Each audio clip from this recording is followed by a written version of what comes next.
नमस्कार। खबर उत्तराखंड में आप सभी का स्वागत है। मैं हूं आपके साथ यशु शुक्ला। रुक करेंगे खबरों का, लेकिन उससे पहले एक नजर सुर्खियों पर। पीएम ने सदन में वंदे मातरम पर की चर्चा की शुरुआत। बोले, आपातकाल से देश गुलामी में जीने को मजबूर था। वंदे मातरम में एकता की बात, राजनीति लड़ाई का मंत्र नहीं।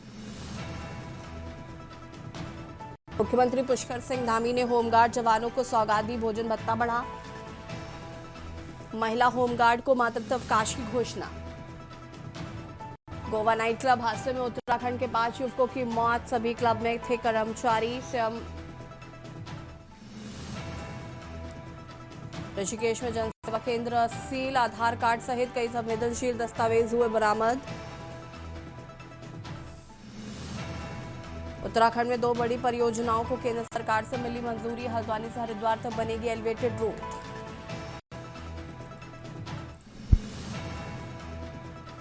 क्रिसमस और नए साल में औली में गढ़वाल मंडल विकास निगम के गेस्ट हाउस में बुकिंग फुल, पर्यटक मौसम का भी ले रहे हैं अपडेट। के न्यूज खबरों का सारथी। और देहरादून से खबर आपको बता देते हैं, जहां पर उत्तराखंड नरसिंह एकता का प्रदर्शन। उत्तराखंड नरसिंह एकता मंच का सीएम आवास कूच, अपनी मांगों को लेकर धरने पर है नरसिंह एकता।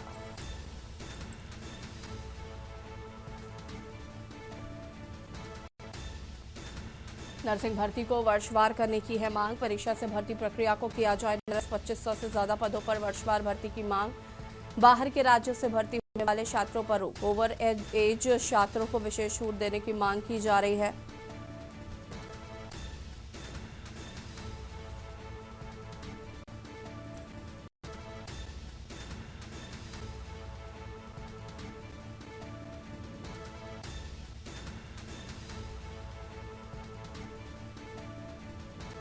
ओवर एज छात्रों को विशेष छूट देने की मांग।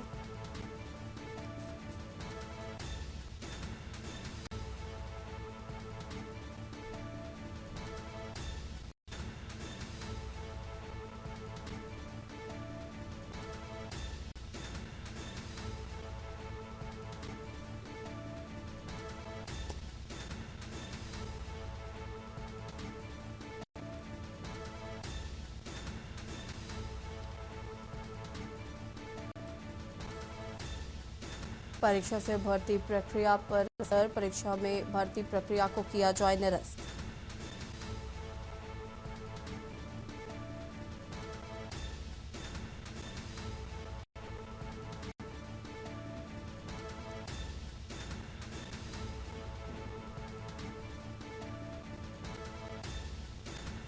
उत्तराखंड नर्सिंग एकता का प्रदर्शन, देहरादून से खबर आपको बता रहे हैं।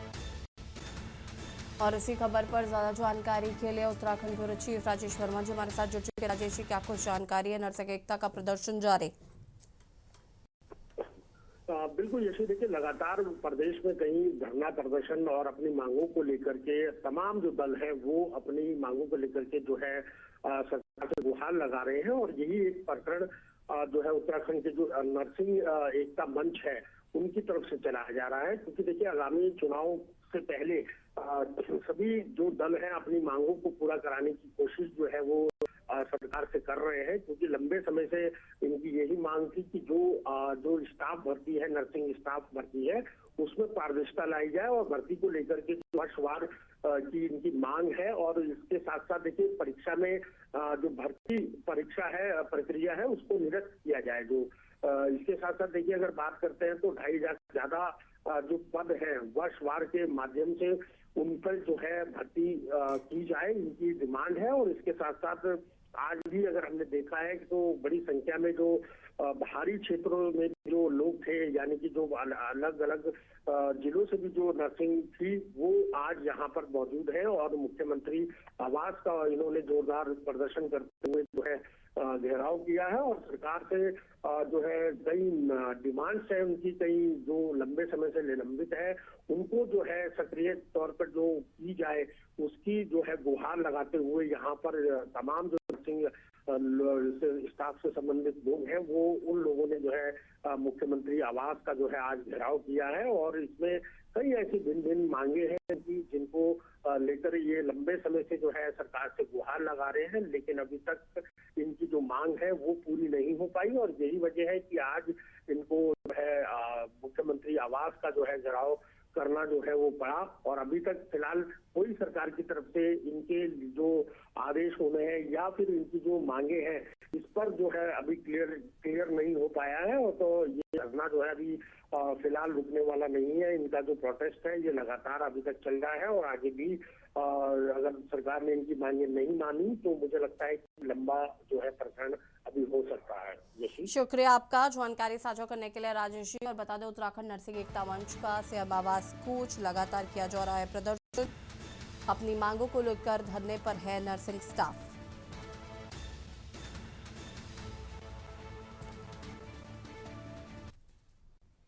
लक्सर से खबर आपको बता देते हैं, जहां पर एक व्यक्ति का शव मिलने से फैली सनसनी। शुगर मिल से कुछ ही दूर रेल पटरी पर मिला शव की अभी तक शिनाख्त नहीं हो पाई है। शव की पहचान कराने की कोशिश में जुटी है पुलिस।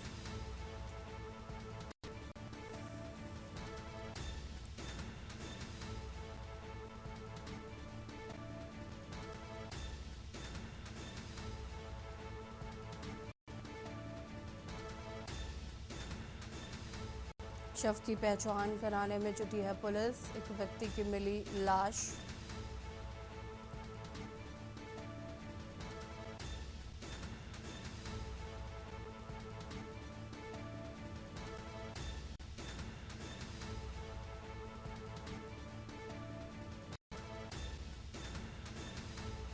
एक व्यक्ति का शव मिलने से फैली सनसनी। लक्सर से खबर आपको बता रहे हैं।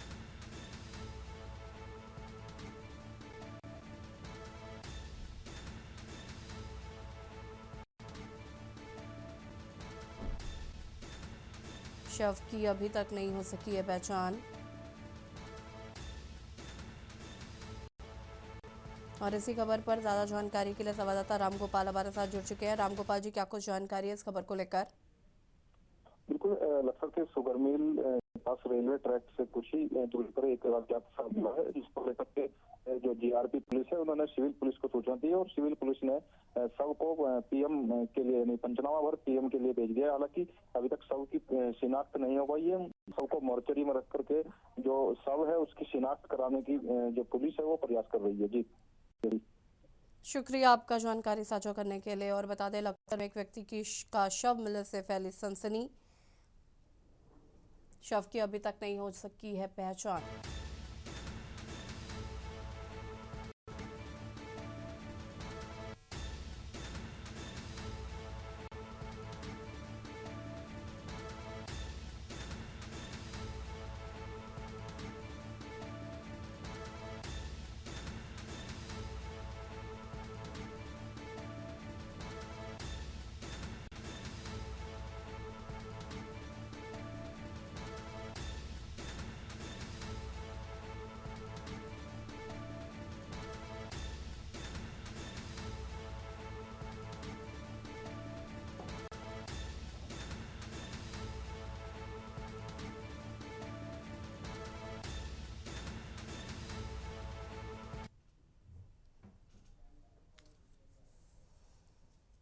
देहरादून से खबर, जहां पर देहरादून में होमगार्ड एवं नागरिक सुरक्षा स्थापना दिवस के अवसर पर आयोजित भव्य कार्यक्रम में पहुंचे उत्तराखंड के मुख्यमंत्री पुष्कर सिंह धामी ने होमगार्ड जवानों को सैल्यूट करते हुए उन्हें देवभूमि का साइलेंट हीरो बताया। मुख्यमंत्री ने कहा कि चारधाम यात्रा हो, कुंभ मेला हो या कोई भी बड़ा आयोजन, होमगार्ड के जवान बिना थके बिना रुके दिन रात ड्यूटी निभाते हैं और राज्य की सुरक्षा व व्यवस्था को मजबूत बनाते हैं। मुख्यमंत्री ने कार्यक्रम को संबोधित करते हुए कहा कि आज सबसे पहले तो होमगार्ड स्थापना दिवस पर मैं सभी होमगार्ड्स के अधिकारियों को, हमारे वीर जवानों को हृदय से बधाई देता हूं और शुभकामनाएं देता हूं। ये जवान अनवरत रूप से चार धाम यात्रा, कुंभ मेला और तमाम बड़े आयोजनों को सुचारू रूप से संपन्न कराने में अपनी अहम भूमिका निभाते हैं। सीएम धामी ने आगे कहा कि हमारी सरकार होमगार्ड जवानों के कल्याण के लिए पूरी तरह से संकल्पित है।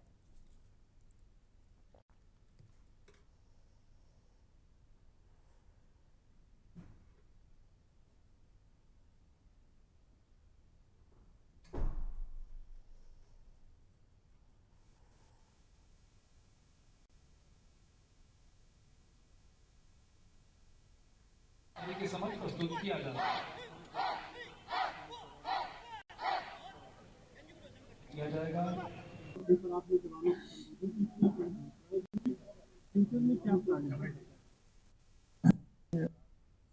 तो होमगार्ड स्थापना दिवस पर मैं सभी होमगार्ड्स के अधिकारियों को, हमारे वीर जवानों को जो अनवरत रूप से हमारे अनेक अनेक राज्य के अंदर होने वाले कार्यक्रमों को, चार धाम यात्रा को, कुंभ कांवड़ और अन्य आयोजन, इन सभी को बहुत अच्छे तरीके से संपन्न करवाने में अपनी बहुत महत्वपूर्ण भूमिका निभाते हैं। मैं उन सभी को आज बधाई देता हूँ, शुभकामनाएं देता हूँ। और होमगार्ड्स के जवान हमारे हर कठिन परिस्थिति, कोई स्थिति हो, उस स्थिति में मौके पर अपना योगदान देते हैं। गर्मी हो, सर्दी हो, बरसात हो, हमारी सरकार सभी होमगार्ड्स के जवानों के कल्याण के लिए पूरी तरह से संकल्पित है। मैं तीन महत्वपूर्ण घोषणा की है। एक तो हमारा होमगार्ड जवान दूसरी डिस्ट्रिक्ट में जाते हैं, उनको प्रतिदिन जो भोजन बनता है वो 50 रुपये बढ़ गया, मतलब 100 रुपये से लेकर 150 रुपये हो गया। और हमारा प्रशिक्षक ट्रेनिस है, उनको प्रशिक्षण के दौरान 140 रुपये हो गया। और एक और अत्यंत महत्वपूर्ण घोषणा माननीय मुख्यमंत्री महोदय द्वारा हुआ है, वो है कि अब तक हम लोग जो है वर्दी जो है वो खरीद के देना पड़ता। पूरा देश में एक दो राज्य छोड़ बाकी सब स्टेट में वर्दी अलाउंस दिया जाता है। तो माननीय मुख्यमंत्री महोदय द्वारा उन्होंने बहुत बड़ी घोषणा किया, जो है वो वर्दी भत्ता अलाउंस होमगार्ड दिए जाने का। कितना दिया जाएगा वो बाद में आदेश होगा। खबर देहरादून से, जहां पर गुरुद्वारा जाकर गुरु ग्रंथ साहिब के सामने हरक सिंह द्वारा माफी मांगने पर भाजपा की प्रदेश प्रवक्ता हानि पाठक ने तीखी प्रतिक्रिया देते हुए कहा कि उनका ये पूरा व्यवहार केवल नौटंकी प्रतीत होता है। हानि पाठक ने कहा कि जिस अंदाज में हरक सिंह रावत ने सिर झुकाया है, उसमें कहीं भी वो गंभीरता नहीं दिखी जो सिंह द पुत्तर्स में होती है, क्योंकि उनके बयान और उनका रुख हमेशा कुछ और ही दिशा में दिखाई देता है। भाजपा प्रवक्ता ने आरोप लगाया कि हरक सिंह रावत का बोलने का अंदाज इतना मजाकिया था कि लगता है कि वो पीठ पीछे भी सिख समुदाय का इसी तरह मजाक बनाते होंगे। हनी पाठक ने कहा कि कांग्रेस नेता जिस तरह डैमेज कंट्रोल में लगी है, उससे ये स्पष्ट है कि उन्हें खुद भी एहसास है कि ये गलती माफ किए जाने योग्य नहीं है।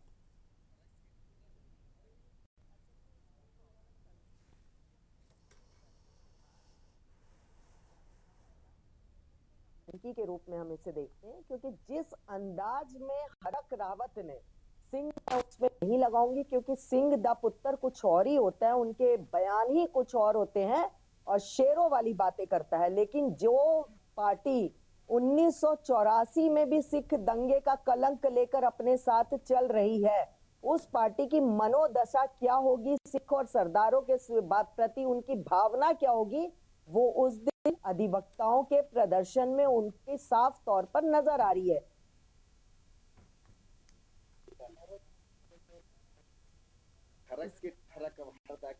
असल में इसको प्रॉब्लम तभी से हुई जब प्लेन से उतरने के बाद, जब ये भाजपा में था पगला, तो अर्जुन जी कमजोर से क्यों हो रहे हैं, कमजोर से क्यों हो रहे हैं आप? बुढ़ापा, उनको बिल्कुल प्रतिबंध लगाना चाहिए।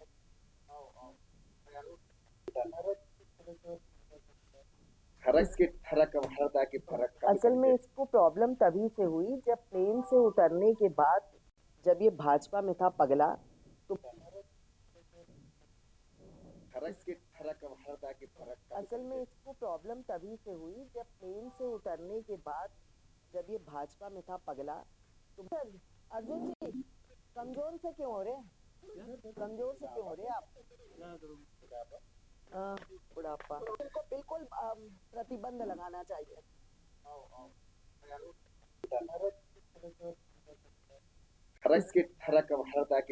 असल में इसको प्रॉब्लम तभी से हुई जब प्लेन से उतरने के बाद, जब ये भाजपा में था पगला, तो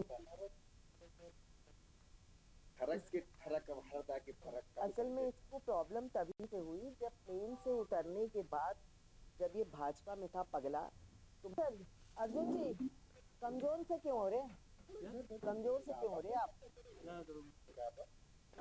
बुढ़ापा, उनको बिल्कुल प्रतिबंध लगाना चाहिए।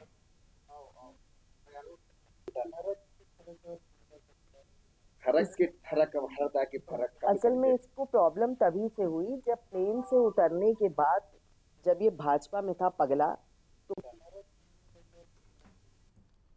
देहरादून के सासपुर थाना क्षेत्र के ग्राम कोठी ढलानी में सोमवार सुबह बड़ा हादसा होते होते टल गया। संस्कार स्कूल की बस बच्चों को उतारने के दौरान अचानक अनियंत्रित होकर लगभग 100 मीटर गहरी खाई में जा गिरी। प्रारंभिक जानकारी के मुताबिक ड्राइवर की लंबी लापरवाही इस दुर्घटना का मुख्य कारण बताई जा रही है। प्रत्यक्षदर्शियों के अनुसार बच्चों को उतारने के बाद चालक बस को ढलान पर खड़ा कर कहीं चला गया। इसी दौरान बस धीरे धीरे पीछे की ओर सरकने लगी और देखते देखते खाई की तरफ लुढ़क गई।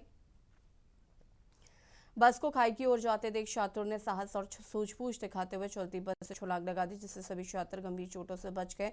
घटना की जानकारी मिलते ही स्थानीय लोग मौके पर पहुंचे और पुलिस व स्कूल प्रबंधक को सूचना दी। हादसे के बाद क्षेत्र में हड़कंप मच गया।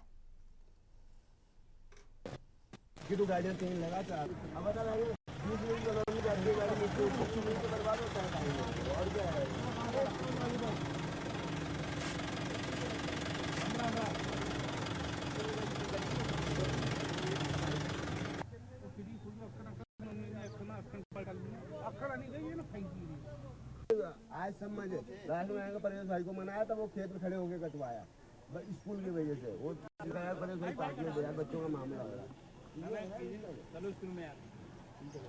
हम तो भाई आज समझ रात में आएगा परेश भाई को मनाया था, वो खेत में खड़े होके कटवाया स्कूल की वजह से। वो परेश भाई पार्टी में यार बच्चों का मामला हो रहा। हम तो भाई जितने बच्चे हैं उतने भेजेंगे, बस जितनी तेरी सीट है। बाकी तो गाड़ियाँ 3 लगा 4 अब बता रहे कॉलोनी जाती है गाड़ी बर्बाद होता है और क्या है।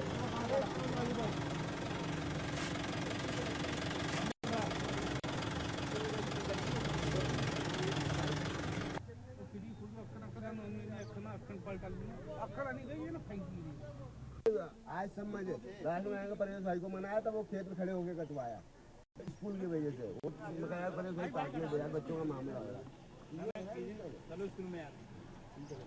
हम तो भाई आज समझ रात में आएगा परेश भाई को मनाया था, वो खेत में खड़े होके कटवाया स्कूल की वजह से। वो परेश भाई पार्टी में यार बच्चों का मामला हो रहा। हम तो भाई जितने बच्चे हैं उतने भेजेंगे, बस जितनी तेरी सीट है। बाकी तो गाड़ियाँ 3 लगा 4 अब बता रहे कॉलोनी जाती है गाड़ी बर्बाद होता है और क्या है।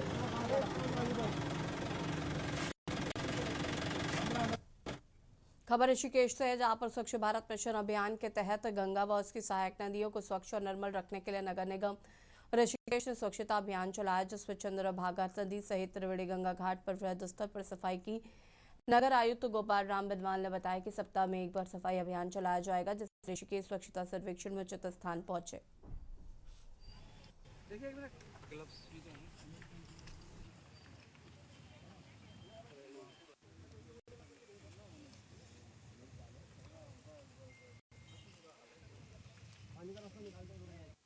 नगर निगम के द्वारा एक सप्ताह पहले एक कार्यक्रम हमने जारी किया है। उस कार्यक्रम के तहत सप्ताह में एक बार वृहद सफाई अभियान 4 टीमों के माध्यम से चलाया जाएगा। तो उसी के क्रम में आज दूसरी बार है। पिछले बार भी 4-5 स्थानों पर हमने सफाई अभियान चलाया था और आज चंद्रभागा नदी में 4 टीमें हमारी लगी है। चंद्रभागा के दोनों तरफ आईएसबीटी से चंद्रभागा पुल और चंद्रभागा पुल से गंगा की तरफ। तो लगातार ये अभियान है। कोशिश है कि हमारी जो चंद्रभागा नदी है, गंगा नदी, वो क्लियर हो, उसमें गंदा पानी ना जाए और कोई भी कूड़ा कबाड़ उसमें न मिक्स हो। और इसी चंद्रभागा नदी के आगे कुछ लोगों के द्वारा नदी में भी अतिक्रमण झोपड़ी डाल करके अतिक्रमण किया है। उस पर अतिक्रमण अभियान भी किया जाएगा। इसमें पुलिस फोर्स और प्रशासन भी सम्मिलित रहेगा।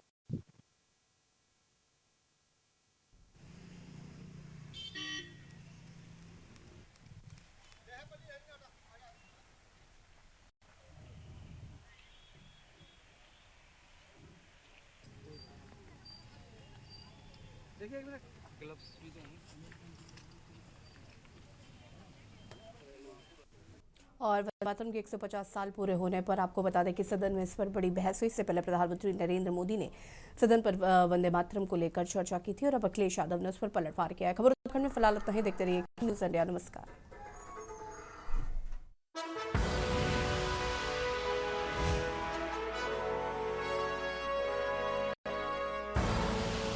आप देख रहे हैं के न्यूज़, खबरों का सारथी।